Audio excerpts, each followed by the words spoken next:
કે જ્યાં ઉટડીના 50 જેટલા ખેડૂતો બોગસ ખાતરનો ભોગ બની ગયા। અત્યારે જ્યાં ચોમાસું જામી ચૂક્યું છે અને ખેતીની મોસમ છે, એવે તબક્કે આ બોગસ ખાતર મળતા ખેડૂતો ડુપ્લિકેટ ખાતરનો ભોગ બન્યા। ડુપ્લિકેટ ખાતર વાપરતા ખેડૂતોનું વાવેતર નિષ્ફળ જવાની ભીતિ અને ચૂડા, ચોટીલા અને ઊંટડી ગામના ખેડૂતોને ડુપ્લિકેટ ખાતર પધરાવી દેવાનો મામલો સામે આવ્યો છે, જ્યાં ખેડૂતોને સરકારી ડેપો પરથી ડીએપી ખાતર ન મળતું હોવાનો પણ દાવો થઈ રહ્યો છે। જ્યાં ખેડૂતોએ નર્મદા એગ્રો કંપની પાસેથી ખાતરની ખરીદી કરી હતી, પણ ખાતર વપરાશ બાદ મગફળી, કપાસ સહિતનો ઊભો પાક બળી ગયો। એગ્રો કંપની પર કાર્યવાહી કરી વળતર ચૂકવવામાં આવે તેવી ખેડૂતો કરી રહ્યા છે માંગ। ખેડૂતોને ડુપ્લિકેટ ખાતર આપવામાં આવેલું છે, જેથી કરીને ખેડૂતોને પાક સંપૂર્ણ નાશ થઈ ગયેલો છે। આજે અમે લીંબડી પોલીસ સ્ટેશન આ બાબતે પીએસઆઈને રૂબરૂ મુલાકાત કરી અરજી દાખલ કરેલ છે અને આ ખેડૂતોને પૂરેપૂરું વળતર મળે એવી ભલામણ કરી અને એગ્રો એજન્સી ઉપર કાયદેસરની કાર્યવાહી કરે એવી અમે માંગ કરી છે।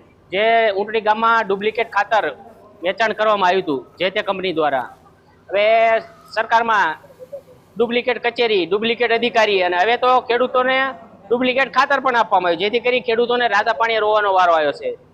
ખેડૂતોની ડુપ્લિકેટ ખાતરના લીધે આખી સિઝન ફેલ થઈ છે, જેથી કરી આજે તમામ ખેડૂતો લીંબડી પોલીસ સ્ટેશન જે તે કંપની વિરુદ્ધ એફઆઈ દાખલ કરવામાં આવે અને જે તે ખેડૂતને નુકસાન થયું છે તેમને પૂરેપૂરું વળતર દેવામાં આવે તેવી માંગ સાથે આજે તમામ ખેડૂતો પીએસઆઈ સાહેબને મળીને કંપની વિરુદ્ધ કાયદેસરની એફઆઈઆર દાખલ થાય તેવી રજૂઆત કરવામાં આજે આવી છે।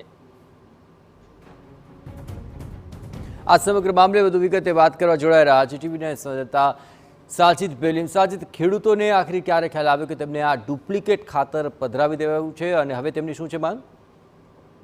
જે જો વાત કરવામાં આવે તો સુરેન્દ્રનગર જિલ્લાની અંદર જે લીંબડી છે, વઢવાણ છે, ધાંગધ્રા, ચૂડા અને જે અન્ય તાલુકાઓ છે તે તાલુકાઓની અંદર ડુપ્લિકેટ ખાતર આવવાની જે બુમરાણ ઉઠી છે, ત્યારે કહેવામાં આવે છે કે જ્યારે આ ખેડૂતોએ આ ખાતર ખરીદ્યું હતું અને આ ખાતર ખરીદ્યા પછી વાવણી કરી હતી ને વાવણી કરતા જે મોલ છે તે મોલ થયો ન હતો અને જે મોલ છે તે સુકાઈ ગયો હતો અને એની અંદર ફળ ન આવતા ત્યારે આ ખેડૂતોને ખ્યાલ આવ્યો હતો કે આ ડુપ્લિકેટ ખાતર છે, જેથી કરીને ખેડૂતો છે તે રજૂઆત કરવા પહોંચ્યા હતા અને રજૂઆત કરી અને આ ડુપ્લિકેટ ખાતર ઉપર પગલાં લેવામાં આવ્યા, પરંતુ વાત કરવામાં આવે તો હજી સુધી કોઈ પણ જાતના પગલાં લેવામાં આવ્યા નથી અને ખેડૂતો જે છે તે રાતા પાણીએ રોવાનો વારો આવ્યો છે। જે મોંઘા ભાવના ખાતર, બિયારણો સહિતનો જે ખર્ચ કરેલ છે તે પણ માથે પડ્યો છે અને હાલ ચોમાસું માથે છે, જેથી કરીને ખેડૂતો હવે આ જે ડુપ્લિકેટ ખાતર જે પધરાયું છે અને જે એગ્રો કંપનીઓ છે અને જે ખાતરના માલિકો છે તેઓની સામે પગલાં લે તેવી માંગ ઉઠવા પામી છે। જી આભાર સાજિદ। તો આ તમામ બાબતોને લઈને હવે ખેડૂતો માંગ કરી રહ્યા છે કે તેમને યોગ્ય વળતર આપવામાં આવે।